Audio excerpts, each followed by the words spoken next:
En septiembre de 2015, la ciudad de Kumagaya, en Japón, fue testigo de una serie de crímenes que conmocionaron a la nación. Byron Jonathan Nakada Ludeña, un inmigrante peruano, fue el autor de estos horribles actos. Pero, ¿qué llevó a este hombre a cometer tales atrocidades? Para entenderlo, debemos explorar su vida desde un inicio, su difícil infancia en Perú, hasta los eventos que culminaron en estos días oscuros de septiembre. Byron nació en Huánuco, Perú, en un entorno marcado por la pobreza y la violencia. Desde una edad temprana su vida estuvo plagada de dificultades.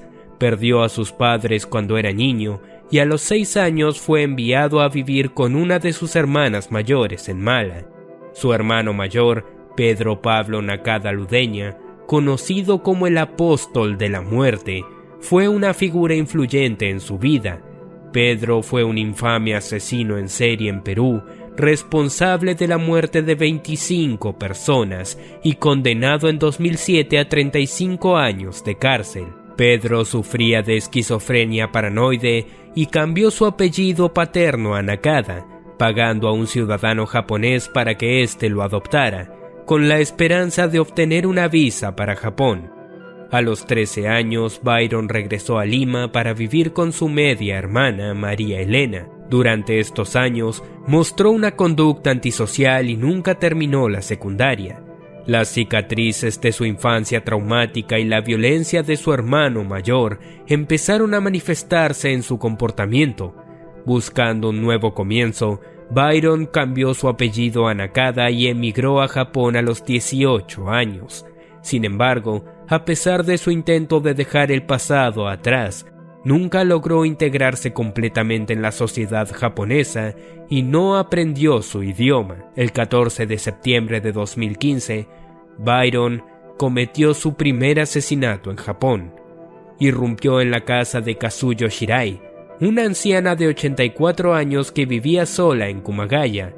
Lo que inicialmente parecía ser un intento de robo, se convirtió en una escena de horror cuando Nakada, en un exceso de furia o desesperación, empuñó un cuchillo de cocina y apuñaló brutalmente a la indefensa anciana. Este primer acto de violencia fue solo el preludio de una serie de crímenes aún más horribles. En los días siguientes, Nakada, en un estado de desequilibrio mental y descontrolado, siguió con su espeluznante camino de sangre.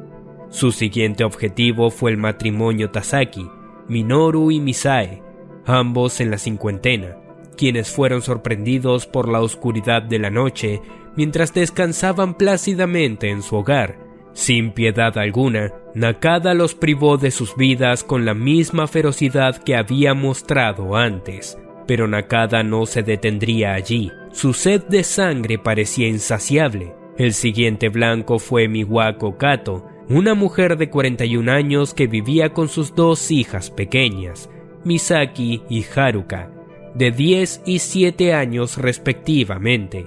La tranquila residencia de la familia Kato se convirtió en el escenario de un horror indescriptible cuando Nakada irrumpió en ella. Con fría determinación, acabó con la vida de Misako y luego se volvió hacia las inocentes niñas, Misaki y Haruka, cuyos gritos de terror resonaron en la casa mientras eran arrancadas de este mundo de manera brutal.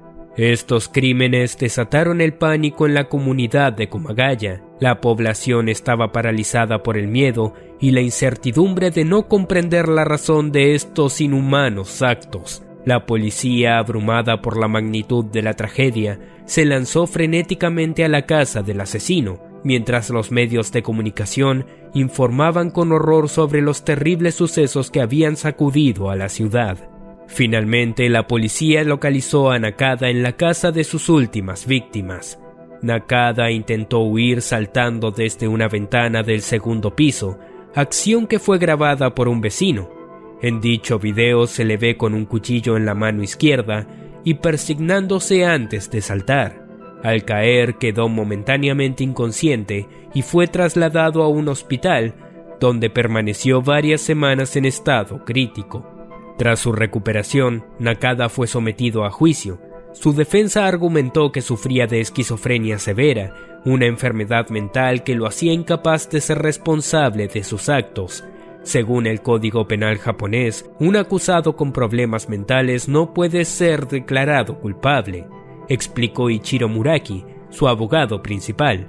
Este argumento fue respaldado por exámenes médicos que demostraron que durante los asesinatos, Nakada estaba en medio de un grave ataque esquizofrénico. Sin embargo, la fiscalía japonesa presentó un contraargumento. Alegaron que Nakada solo sufría de paranoia y delirio de persecución, sin alucinaciones, y que tenía la capacidad de discernir entre el bien y el mal. Él huyó de la escena del crimen dejando el dinero en efectivo porque su intención era matar. Tomó medidas para protegerse, como intentar ocultar los cadáveres en lugares difíciles de ubicar. Es claro que tenía la capacidad para juzgar entre qué era bueno y qué era malo, declaró el magistrado a cargo del caso. En marzo del año siguiente, Nakada fue inicialmente sentenciado a pena de muerte. Sin embargo, su defensa presentó un recurso de apelación que finalmente resultó en la conmutación de su sentencia a prisión indefinida.